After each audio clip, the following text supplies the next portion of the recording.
All right, welcome back to the Star Trek Rewatch, where every Thursday I watch an episode of Star Trek the original series, then come here, read the entry from Alan Asherman's Star Trek Compendium, give my thoughts and feelings on the episode, and then leave it open to you in the comments section to let me know what you think about it. So this week we have made it up to episode number 8 of the second season. This is I Mud.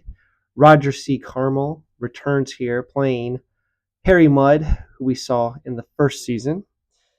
And we'll just get right into this. So, this episode was written by Stephen Candle and David Gerald. It was directed by Mark Daniels. The composer for this episode was Samuel Madlovsky, and the photographic effects were done by the Van Derver Photo Effects. All right. So, episode opens up. We have an extraordinary Enterprise crewman, Norman, reveals himself as an android after locking the starship on a course towards a specific planet. So yeah, this guy, he like hijacks the Enterprise. So the Enterprise gets hijacked. I think, how many times is this now? It's been quite a few.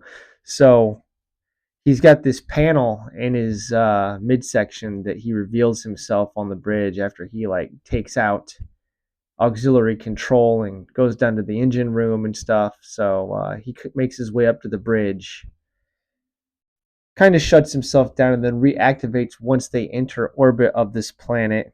He's got everything set up to explode the ship if they try to alter the course in any way. So this unknown world here is populated by a race of extremely sophisticated androids who desire only to serve mankind and wish to spread throughout the galaxy, eliminating the problems caused by human frailties. So yeah, these robots want to spread throughout the galaxy and create a utopia. Um, theme again of utopia and humanity refusing to live in a utopian society. It's kind of an on-running theme of the series. So here we go. To do this, they must first rule the galaxy, and this is going to begin with seizing the Enterprise. That's kind of their first step towards the goal. Arriving on the planet, Kirk and company learn that the androids have a guest, Harry Mudd, who crashed on their world after escaping from the scene of his most current crime. Mudd has proclaimed himself emperor of the planet, and it says here, but the androids, recognizing Harry as a severely flawed example of humanity, plan to strand him with the Enterprise crew after they leave in the starship.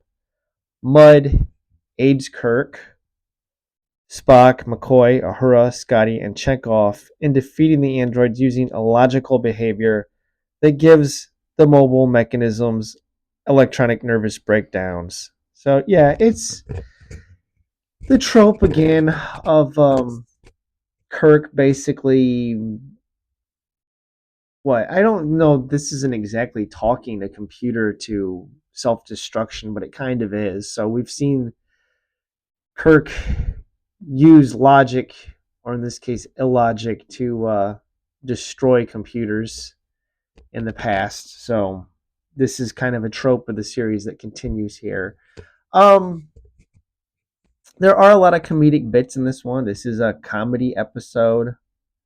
It's I think it's probably better than the first episode, like from season one. Um, the other Harry Mudd episode that we've seen, Harry Mudd has a android replica of his wife Stella that he can command to shut down when he tells her to shut up. Um, that's kind of funny.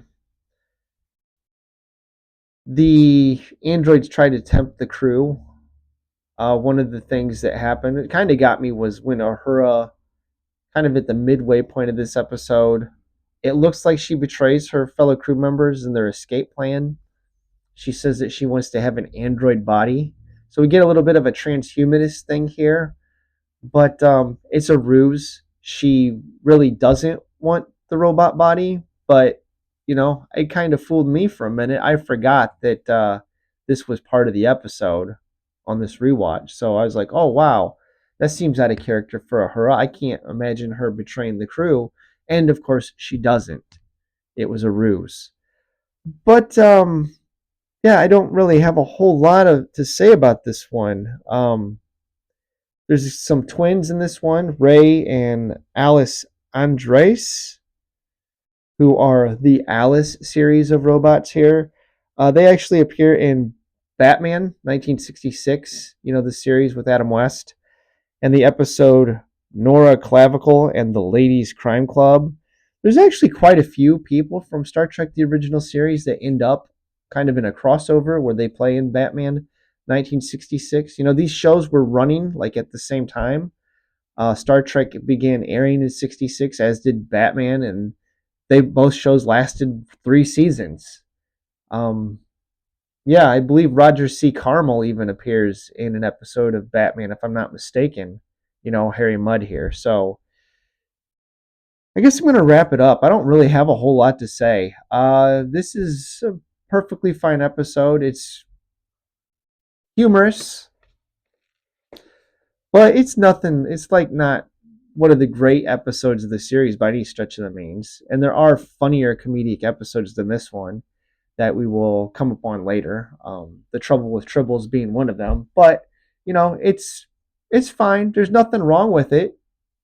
But yeah, I just don't have a whole lot to say about it. So that's it. Thanks for watching, and yeah, have a wonderful day.